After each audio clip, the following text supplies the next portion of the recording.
উত্তরবঙ্গে বিপর্যয়ের সময় জলদাপাড়া অভয়ারণ্য থেকে ভেসে গিয়েছিল বেশ কয়েকটি গন্ডারের মৃত্যুও আমরা দেখেছি। কিন্তু আপনারা জানলে খুশি হবেন, অপারেশন রাইনোর মাধ্যমে 13 দিনে 10টি গন্ডারকে উদ্ধার করা গিয়েছে।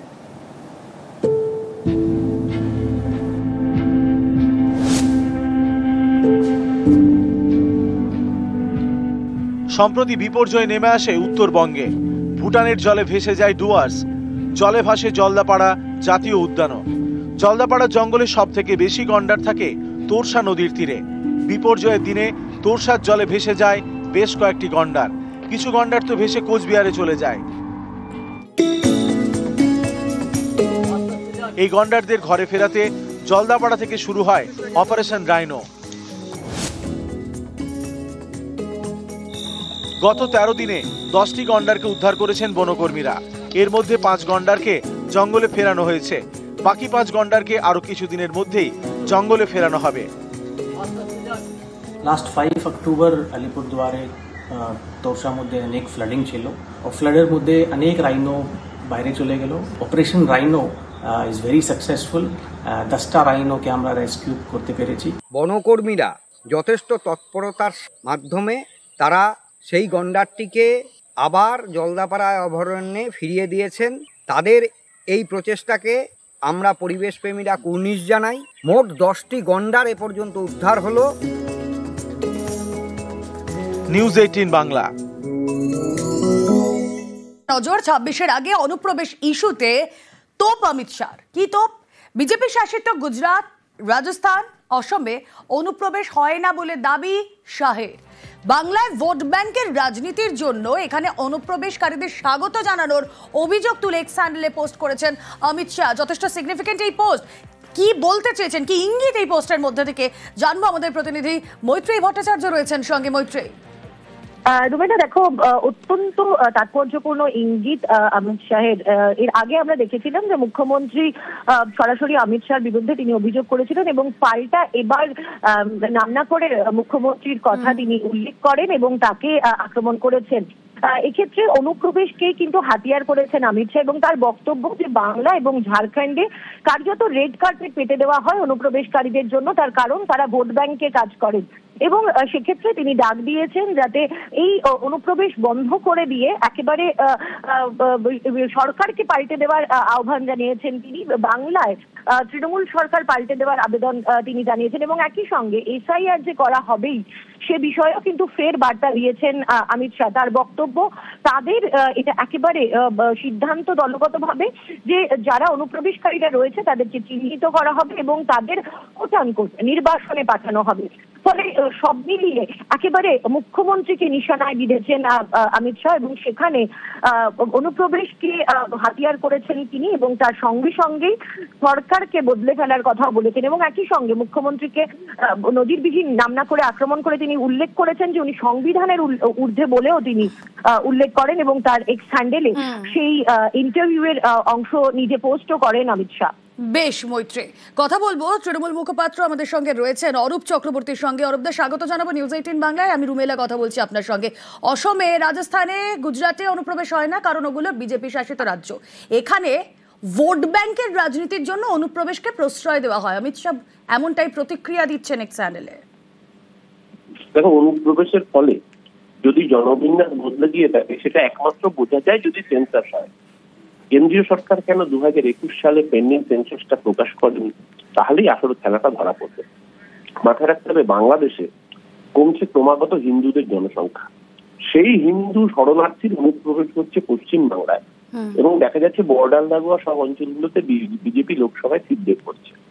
অর্থাৎ অনুপ্রবেশের ফলে যদি কেউ বেনিফিট হয়ে থাকে সেটার নাম ভারতীয় জনতা পার্টি। এক। দ্বিতীয়ত, যে অনুপ্রবেশ নিয়ে উনি এত বড় বড় ডায়লগ দিচ্ছেন, আমাদের কাশ্মীরে বর্ডার পাহারা দেওয়ার দায়িত্ব তার অমিত শাহ দপ্তরের নিয়ন্ত্রণাধীন বিএসএফ, সিআরপিএফ। কাশ্মীরের টেরারিস্টরা পাক অকুপায়েড কাশ্মীর পেরিয়ে ঢুকলো শুধু তাই না, তারপর 120 কিলোমিটার নিরাপদে ট্রাভেল করে এসে পেহেলগামে এসে নিরীহ পর্যটকদের উপর গুলি চালাবে। এই অপদার্থতার দায় কার? কাশ্মীর পুলিশ কার নিয়ন্ত্রণে? সেটা তো কাশ্মীর সরকারের নিয়ন্ত্রণে নয়, মাননীয় অমিত শাহ আপনার নিয়ন্ত্রণে। আপনার নিয়ন্ত্রণে জঙ্গিরা সেফ প্যাসেজ পেয়ে ঢুকে আমাদের দেশের নিরীহ নাগরিককে মারছে, আর আপনি এখানে রাজনীতি করছেন। আবার নিজেই বলছেন অনুপ্রবেশ ঢুকতে পারছি না। কোনো মন্ত্রী নিজের দপ্তরকে অযোগ্য এবং অপদার্থ, এবং আমি অপদার্থ বলে সেলফ অ্যাটেস্টেড করতে পারে, অমিত শাহকে না দেখলে ভারতবর্ষের মানুষ জানতো না।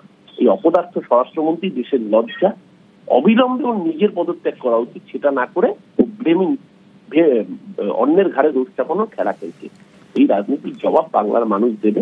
কদিন আগে বাংলাদেশ পর্বে যখন শেখ হাসিনার পর্বে উত্তাল বাংলাদেশ, তারপর 3 জন জঙ্গি ধরা পড়েছিল, 3 জনই আসাম বর্ডার দিয়ে ঢুকেছে। কাকে এইসব গল্প শোনাচ্ছেন? বাংলার মানুষ আপনাদেরকে এর জবাব 26-এর নির্বাচনে দেবে। অনেক ধন্যবাদ। আর এই যে এসআইআর আবহ, সেই এসআইআর আবহে ফের সিএ নিয়ে হাওয়া গরম। কালী পুজোর পরে রাজ্য জুড়ে সিএ ক্যাম্প করবে বিজেপি, পাল্টা তৃণমূলের কটাক্ষ। এসআইআর এ হিন্দু শরণার্থীদের নাম বাদ যাবে বুঝতে পেরে সিএ নিয়ে আসরে নামছে বিজেপি।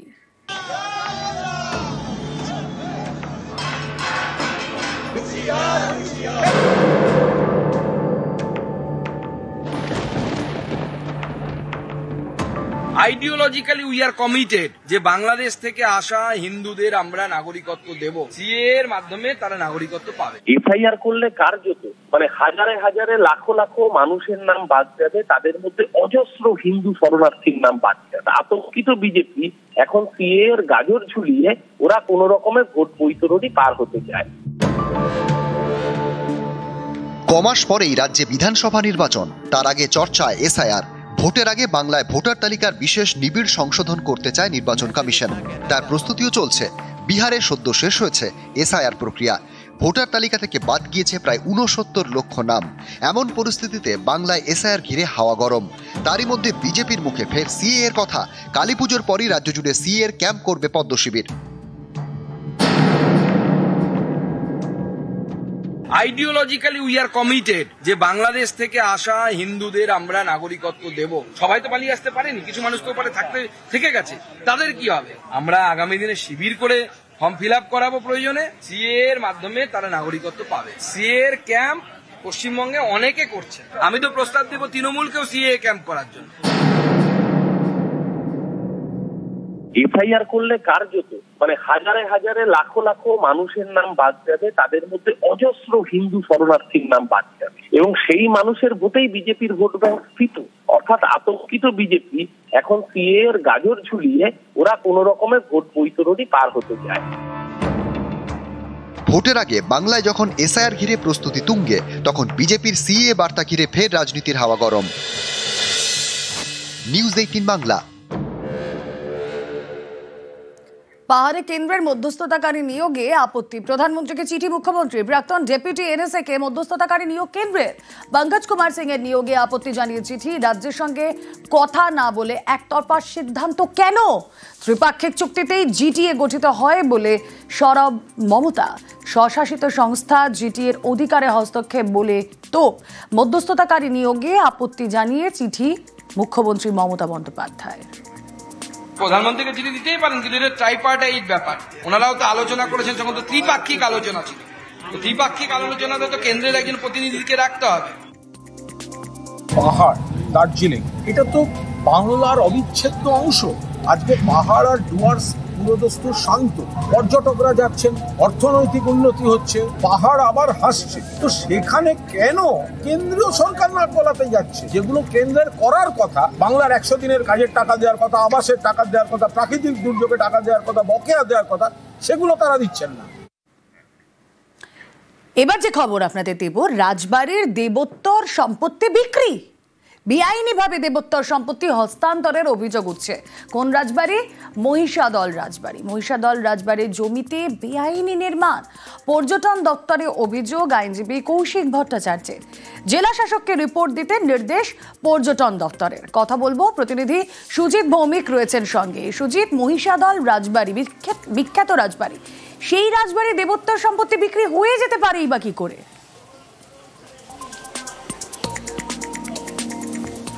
হচ্ছে এমনটাই অভিযোগ করছেন এলাকার মানুষজন। আজ বলে আজ নয় রুমেলা, এটা কিন্তু বছরের পর বছর এই অভিযোগ। কিন্তু এক আইনজীবী কৌশিক ভট্টাচার্য থেমে না থেকে তিনি আরটিআই অর্থাৎ তথ্য জানার অধিকার এই আইনে কিন্তু তিনি সবটা জানতে চেয়েছেন এবং তিনি অভিযোগও করেছেন যে দেবোত্তর সম্পত্তি হাত বদল হচ্ছে এবং সেটা বেআইনিভাবে হচ্ছে। কেন সেটা তিনি যুক্তি দেখিয়েছেন কি না, বিচার যে জেলা বিচারকের একটা অনুমতি লাগে সেটা কিন্তু রুমেলা না নিয়ে করা হচ্ছে, এরকম গুরুতর অভিযোগ সামনে আসছে। কাদের বিরুদ্ধে? মহিষাদল রাজ পরিবারের জমি নিয়ে কেলেঙ্কারি এই নিয়ে, এবং তা নিয়ে রীতিমতো সরব এলাকার বাসিন্দারাও সকলেই চাইছেন সত্যটা জানতে যে কি কারণ। এই রাজবাড়ির জমিতে যে বেআইনি নির্মাণ, আইনজীবী তিনি কি বলছেন একবার শোনা যাক। রাজবাড়ি চত্বরে কেউ বা কারা মানে প্রাচীর দিচ্ছে, বাড়ি কনস্ট্রাকশন হচ্ছে, যেটাই হচ্ছে অবৈধভাবে হচ্ছে, কোনো ডিমার্কেশন নেই। পশ্চিমবঙ্গ সরকারের জায়গা, আর যদি বলেন মদন গোপালজি ট্রাস্টের জায়গা, সেটাও পাবলিকেরই জায়গা, একটা দেবোত্তর সম্পত্তি। রাজবাড়ির তরফে বলা হচ্ছে যে দেবোত্তর সম্পত্তি তারা হস্তান্তর করে এইভাবে অন্যদেরকে দিচ্ছে। তারা যদি হস্তান্তর করে থাকেন তার নিশ্চয়ই কোর্টের নথি বা সরকারি নথি থাকবে। যদি ওনাদের সেই সব কাগজপত্র থেকে থাকে ডিএম সাহেবের কাছে প্রদান করবেন, মহামান্য কোর্টও জানতে পারবে প্রয়োজনে। 2016 সালে মহিষাদল রাজবাড়ির জমি হস্তান্তর, প্রায় 63 একর জমি পর্যটন দপ্তরকে হস্তান্তর, রাজবাড়ির একাংশকে হেরিটেজ ঘোষণা সরকারের, আর তাই কিনা বিক্রি হয়ে যাচ্ছে, বেআইনি নির্মাণ হয়ে যাচ্ছে সেখানে।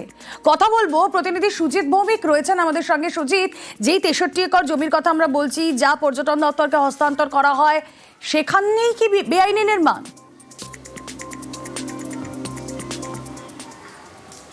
সেটাই প্রশ্ন উঠছে এবং সেটাই দিনে দুপুরে অনেক ক্ষেত্রে দেখা যাচ্ছে বলে দাবি করছেন, অভিযোগ করছেন এলাকার মানুষ। রুবেলা তা নিয়ে কিন্তু রাজবাড়ির যারা বংশধর বর্তমান তারা সাফাই দিয়েছেন, নিজেদের পক্ষে বলতে গিয়েও যে ডিমার্কেশন হয়নি এই কথাও কিন্তু বা বাহানা বা সাফাই দিচ্ছেন। কিন্তু সেটা করবে কে? কিন্তু যদি না করা হয়ে থাকে তাহলে কেন নির্মাণ হচ্ছে? আর নির্মাণ তো আজ নয়, আবারও তোমাকে রিপিট করছি কথাটা, বছরের পর বছর চলছে, দেখার কেউ নেই। এই যে দেখার কেউ নেই, দেখা হোক প্রশাসনের কাছে দাবি, এলাকার মানুষ কিন্তু আজ করছেন না। আমরা বারবার এই ব্যাপারে খবর করলেও যখন দেখা যাচ্ছে টনক নড়ছে না, তখন এলাকার এক আইনজীবী তিনি তথ্য জানার অধিকারে তিনি সরাসরি রাজ্য প্রশাসনের কাছে দ্বারস্থ হলেন এবং তারপরই দেখা যাচ্ছে নড়ে চড়ে বসছে। কিন্তু নড়ে চড়ে বসলে হবে কি, যে ছবি দেখাচ্ছি এক্সক্লুসিভলি দেখা যাচ্ছে এখনো নির্মাণ চলছে, তাহলে ডিমার্কেশন ছাড়া যেসব জায়গায় এসব হচ্ছে তার কতটা বৈধতা আছে তা নিয়ে কিন্তু প্রশ্ন উঠছেই এবং উঠবেও। এখন দেখার এই বেআইনি নির্মাণের অভিযোগে স্থানীয়রাও সরব হয়েছেন, তারা কি বলছেন শুনবো। তার পাশাপাশি রাজবাড়ির সদস্য যারা, তাদেরও বক্তব্য আপনাদের সামনে। আমরা শুনেছি যে এটা সরকার থেকে অধিগ্রহণ করেছে, সেই জায়গার উপরে অবৈধ নির্মাণ হচ্ছে, এখনো পর্যন্ত ইট বালি চিপস ঢুকছে, কিভাবে হচ্ছে বুঝতে পারছি না। একটা দালাল চক্র এইসব কাণ্ড কারখানা করছে রাজবাড়ির সঙ্গে যোগ সাজসে, নাহলে হয় কি করে? ইমিডিয়েট যেন বন্ধ হয়, এটাই আমার আবেদন। এই যে কিছু কিছু ঘর উঠছে, সেগুলো ধরুন আমাদেরই লোকজনকে আমরা বসিয়েছি, আমি আমার জায়গায় করতেই পারি, সংস্কার করে আমি রেন্টে দিতে পারি, ভাড়ায় দিতে পারি, আমি মনে করলে বিনিময় করতে পারি। আমি যেটা করছি আইনের সঙ্গে পরামর্শ করেই আমরা করছি। কনস্ট্রাকশন বলতে একটাই বিল্ডিং হচ্ছে এখানে, আর তো বিশেষ বিল্ডিং বলতে কিছু হয়নি। এসডিও হলদিয়া উনিও পুরো ঘুরে দেখেছেন যে আপনাদের জায়গাতেই আপনারা করেছেন, কোনো সরকারের জায়গায় করেননি, কোনো অবৈধ কাজ হয়নি। মহিষাদল রাজবাড়ির জমিতে বেআইনি নির্মাণের অভিযোগ, পর্যটন দপ্তরের অভিযোগ, আইনজীবী কৌশিক ভট্টাচার্যের অভিযোগ খতিয়ে দেখা হবে জানিয়েছেন মহিষাদলের বিডিও। বিগত দিনে এটা নিয়ে যখন কমপ্লেন জমা পড়ে, বিএলও এটা নিয়ে ইন্সপেকশন করেছেন এবং ওনার থেকে যেটা জেনেছি যে দেবোত্তর প্রপার্টির উপর কিছু তেমন কিছু ওনার কাছে কমপ্লেন অনুযায়ী কিছু পাননি, যেগুলো হয়েছে প্রাইভেট প্রপার্টির উপরে হয়েছে। আর যেটা রিসেন্টলি আপনি যেটা বললেন, এটা নিয়ে আমি ওনাকে জানিয়েছি, উনি দেখছেন বিষয়টা, এবার রিপোর্ট পেয়ে আপনার বলা যাবে কি হচ্ছে।